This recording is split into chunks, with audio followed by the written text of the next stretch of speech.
तो यहाँ पर आज का पहला क्वेश्चन है, केंद्रीय रिजर्व पुलिस बल यानी कि सीआरपीएफ के नए महानिदेशक के रूप में किसे नियुक्त किया गया है? तो इसका आंसर ऑप्शन ए हो जाएगा एपी माहेश्वरी। तो देखिए अभी हाल ही में 13 जनवरी 2020 को आईपीएस अधिकारी एपी माहेश्वरी यानी कि आनंद प्रकाश माहेश्वरी को सीआरपीएफ का नया महानिदेशक यानी कि डीजी बनाया गया है। तो आपको इनका नाम याद रखना है। अब देखिए यहाँ पर बात करें सीआरपीएफ की, तो इसकी फुल फॉर्म क्या होती है? सेंट्रल रिजर्व पुलिस फोर्स यानी कि केंद्रीय रिजर्व पुलिस बल। देखिए इसकी स्थापना 27 जुलाई 1939 को हुई थी। चलिए अगला क्वेश्चन देखते हैं। दुनिया के 8वें अजूबों की सूची में भारत के किस स्थल को शामिल किया गया है? तो देखिए मोस्ट इंपॉर्टेंट क्वेश्चन है, तो इसका आंसर ऑप्शन ए हो जाएगा स्टैच्यू ऑफ यूनिटी। तो देखिए अभी हाल ही में अंतर्राष्ट्रीय संघाई सहयोग संगठन ने भारत की स्टैच्यू ऑफ यूनिटी को दुनिया के 8 अजूबों की सूची में शामिल किया है। अब देखिए ये जो स्टैच्यू ऑफ यूनिटी है ये किसकी प्रतिमा है? तो लौह पुरुष सरदार वल्लभ भाई पटेल जी की ये विश्व में सबसे ऊंची प्रतिमा है। अब देखिए इसकी ऊंचाई कितनी है? तो 182 मीटर इसकी ऊंचाई है। तो आपको ऊंचाई याद रखनी है। अब देखिए बात करें कहाँ पर है, तो ये गुजरात के नर्मदा जिले के केवड़िया में स्थित है और नर्मदा नदी के तट पर ही स्थित है। तो आपको याद रखना है। और देखिए अब भारत में दुनिया के जो 8 अजूबे हो गए हैं, तो इनमें भारत के 2 स्थल शामिल हैं, एक तो ताजमहल है और दूसरा अब स्टैच्यू ऑफ यूनिटी है। तो आपको दोनों याद रखने हैं। चलिए नेक्स्ट क्वेश्चन देखते हैं। विंग्स इंडिया 2020 अंतर्राष्ट्रीय विमानन प्रदर्शनी का आयोजन भारत के किस शहर में किया जाएगा? तो इसका आंसर ऑप्शन सी हो जाएगा हैदराबाद में।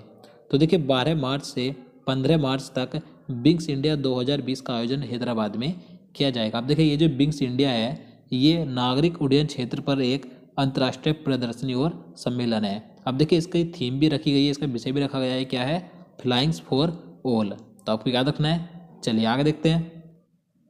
सबसे कम उम्र में किस भारतीय ने अंटार्कटिका की सबसे ऊंची चोटी पर फतह हासिल की है? तो इसका आंसर ऑप्शन ए हो जाएगा मालावथ पूर्णा ने।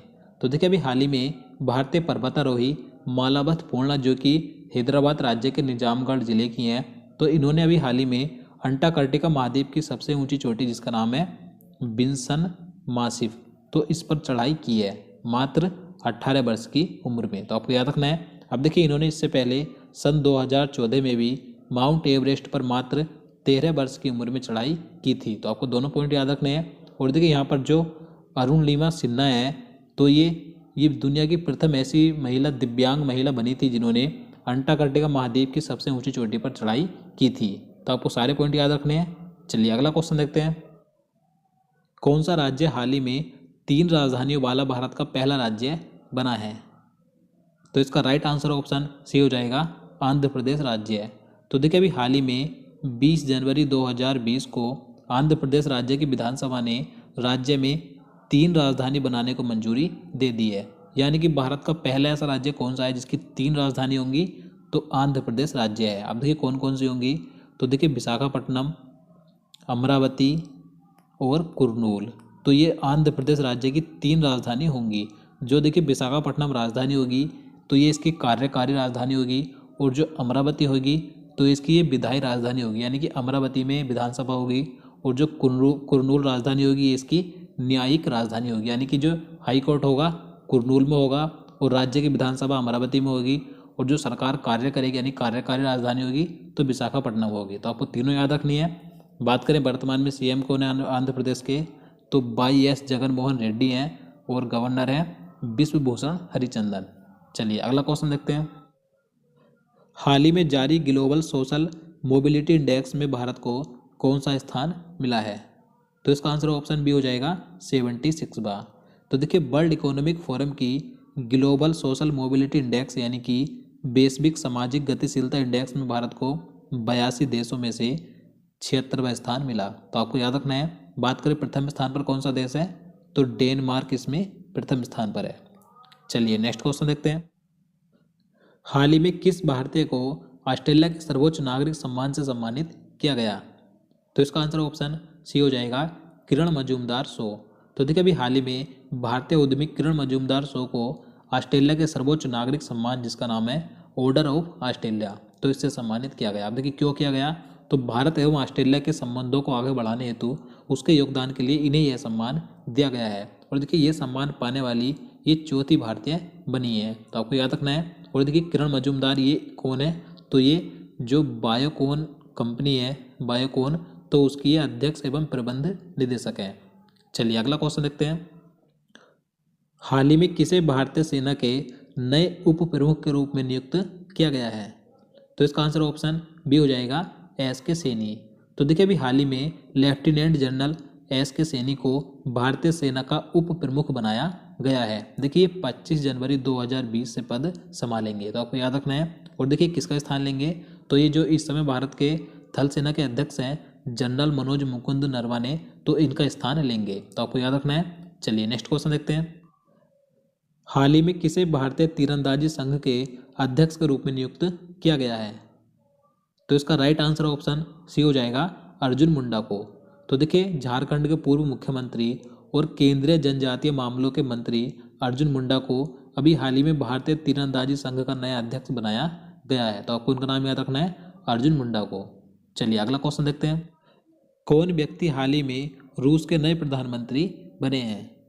तो इसका सही आंसर ऑप्शन डी हो जाएगा मिखाइल मिशुस्टीन।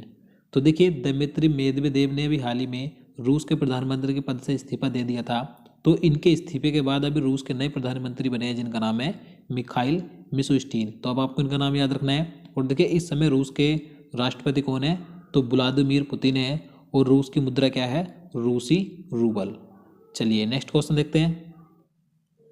कौन भारतीय मूल के व्यक्ति हाल ही में ब्रिटेन की महारानी के क्वींस काउंसिल बने हैं? तो इसका आंसर ऑप्शन सी हो जाएगा हरीश साल्वे। तो देखिए भारत के पूर्व सॉलिसिटर जनरल हरीश साल्वे को ब्रिटेन की महारानी एलिजाबेथ द्वितीय ने अपना काउंसिल यानी कि सलाहकार नियुक्त किया है, तो आपको याद रखना है। ब्रिटेन की महारानी एलिजाबेथ द्वितीय के नए काउंसिल यानी कि सलाहकार कौन बने हैं, तो हरीश साल्वे। चलिए अगला क्वेश्चन देखते हैं। हाल ही में जारी विश्व के सबसे शक्तिशाली पासपोर्ट रैंकिंग 2020 में भारत को कौन सा स्थान मिला है? तो इसका आंसर ऑप्शन बी हो जाएगा 84वां। तो देखिए अभी हाल ही में हैनले एंड पार्टनर्स ने विश्व के सबसे शक्तिशाली पासपोर्ट रैंकिंग 2020 जारी की है, तो इसमें भारत को 84वां स्थान मिला है। देखिए 2019 में भारत की रैंकिंग इसमें 86 थी और अब 2020 में 84 है। बात करें प्रथम स्थान पर कौन सा देश है इसमें, तो जापान इसमें प्रथम स्थान पर है, दूसरे स्थान पर सिंगापुर है, और भारत की रैंकिंग 84 है, तो आपको याद रखना है। चलिए अगला क्वेश्चन देखते हैं। हाल ही में भारतीय खिलाड़ी बापू नाडकर्णी का हाल ही में निधन हुआ है, वह किस खेल से संबंधित थे? तो इसका आंसर ऑप्शन ए हो जाएगा क्रिकेट से। तो देखिए पूर्व भारतीय ऑलराउंडर क्रिकेटर खिलाड़ी बापू नाडकर्णी का भी हाल ही में 86 वर्ष की उम्र में निधन हुआ है, तो ये क्रिकेट से संबंधित थे, तो आपको याद रखना है। चलिए आगे देखते हैं। हाल ही में प्रसिद्ध व्यक्तित्व सुनंदा पटनायक का निधन हुआ है, वह कौन थी? तो इसका आंसर ऑप्शन ए हो जाएगा लोक गायिका।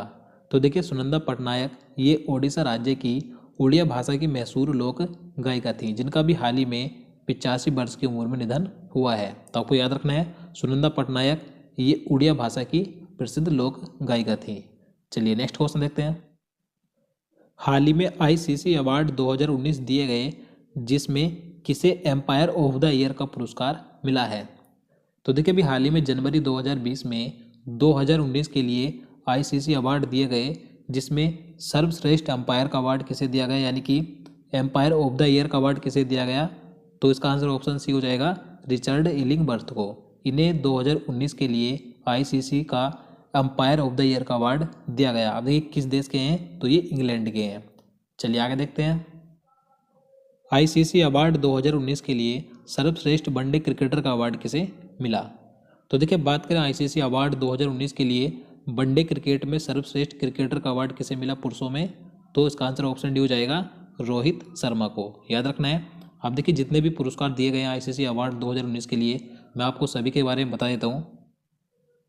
आप यहाँ पर देख सकते हैं 2019 के लिए जो ICC अवार्ड दिए गए हैं, रिचर्ड एलिंगबर्थ को umpire of the year, Rohit Sharma को one day cricketer of the year, Pat Cummins जो कि ऑस्ट्रेलिया के बॉलर हैं test cricketer of the year का अवार्ड मिला, विराट कोहली को 2019 स्पिरिट ऑफ क्रिकेटर अवार्ड मिला, बेन स्टोक जो कि इंग्लैंड के हैं इन्हें सर गैरफील्ड सोबर्स ट्रॉफी यानी कि ICC cricketer of the year 2019 का अवार्ड मिला, दीपक चहर को T20 परफॉर्मेंस के लिए ऑफ द ईयर।